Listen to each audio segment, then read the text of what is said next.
Hello friends, నమస్తే. ఇటీవల కాలంలో జరిగినటువంటి నాగర్ కర్నూలు ఘటన పలువురిని విషాదాంతంలో ముంచెత్తిందని చెప్పొచ్చు.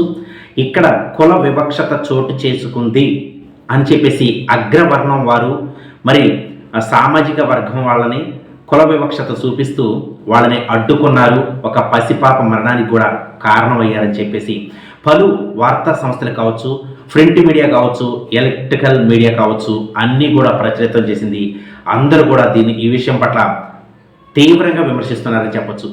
నాగర్ కర్నూలులో జరిగినటువంటి విషాద ఘటన విషయంలోకి వెళ్ళినట్లయితే ప్రతి ఊరిలో ప్రతి ఇంట శుభకార్యంలో సాకలి వర్గం వాళ్ళు, సాకలి కులానికి చెందినటువంటి వాళ్ళు ఆ శుభకార్యాన్ని ముందుండి నడిపించేటటువంటి విషయాలు మనం ప్రతి పల్లెటూరులో మనం చూస్తూనే ఉంటాం, ప్రతి ఇంట్లో కూడా మనం చూస్తూనే ఉంటాం. ఎందుకంటే సాకలి వారు ఏ శుభకార్యమైనా ముందుండి నడిపిస్తూ ఆ పనులన్నీ చేస్తే శుభం చేకూరుతుంది అనేటటువంటి ఒక నమ్మకం అనేది అందరిలో కొనసాగుతుంది. అయితే ఇక్కడ నాగర్ కర్నూలులో ఉన్నటువంటి దేవాలయానికి మరి ఈ సాకలి వర్గానికి చెందిన వాళ్ళు చంద్రకళ తదితరులు వాళ్ళ ఫ్యామిలీ మెంబర్స్ మరి పసిపిల్లలను తీసుకొని ఆ గుడి ప్రవేశానికి వెళుతుంటే అక్కడ రెడ్డి సామాజిక వర్గానికి చెందినటువంటి పలువురు వాళ్ళని కులం పేరుతో దూషించి నీచంగా నికృష్టంగా తిట్టి, మీరు ఎస్సీ వర్గంతో సమానంగా ఉంటారు, మీరు లో క్యాస్ట్ వాడు, మీరు లోనికి ప్రవేశించడానికి వీల్లేదు, పైసలు కట్టాల్సిందని చెప్పేసి అనడం జరిగింది. ప్రతి కార్యక్రమంలో మేముంటాము, ప్రతి కార్యక్రమం విజయవంతంగా నడుపుతాము, అలాంటి మేము లోనికి ఎందుకు, గుడిలోకి లోనికి ఎందుకు పోకూడదు, ఎప్పుడు డబ్బులు ఇచ్చేటటువంటి యోచన లేదు ఇక్కడ, కానీ కొత్తగా ఇలాంటిది ఎందుకు మీరు చేస్తున్నారని చెప్పేసి ఎదుర్కొంటే మరి వాళ్ళని దుర్భాషలాడుతూ నీచమైనటువంటి పదజాలంతో తిడుతూ మరి వాళ్ళని అడ్డగించే ప్రయత్నం చేస్తే వాళ్ళని కొడుతున్నటువంటి సంఘటన అయితే అక్కడ చంద్రకళక తదితరులు నివారించుకొని వద్దు అని చెప్పేసి వెనుదిరిగి వెళ్ళిన తర్వాత వాళ్ళకి సంబంధించినటువంటి ఒక యంగ్ పర్సన్ 25 years ఏముంటాయి అతను మళ్ళా వెళ్దామని చెప్పేసి ఒక పోస్ట్ని సోషల్ మీడియాలో పెట్టడం జరిగింది.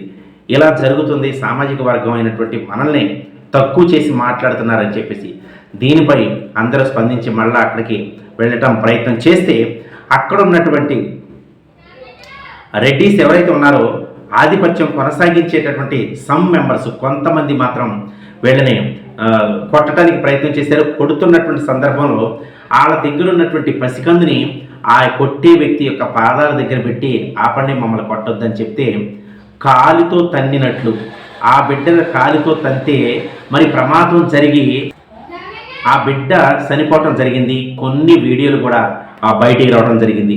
ఇది విషాదాంతమైనటువంటి సంఘటన. లోకం కావచ్చు, సమాజం కావచ్చు, అసలు ఎటుపోతుంది. ఈ 2026లో కూడా స్వాతంత్రం వచ్చే 75 సంవత్సరాలు, స్వాతంత్రం 75 సంవత్సరాలు దాటిన తర్వాత కూడా ఇలాంటి వివక్షత చోటు చేసుకుంది. ఇంకా ఎక్కడ బ్రతుకుతారు అణగారిన వర్గాలు కావచ్చు, అగ్రవర్ణాల ముందర ఇలా ఎప్పుడు మరణ చేయపై పడుకోవాల్సిందేనని చెప్పేసి పలువురు భావిస్తున్నారు.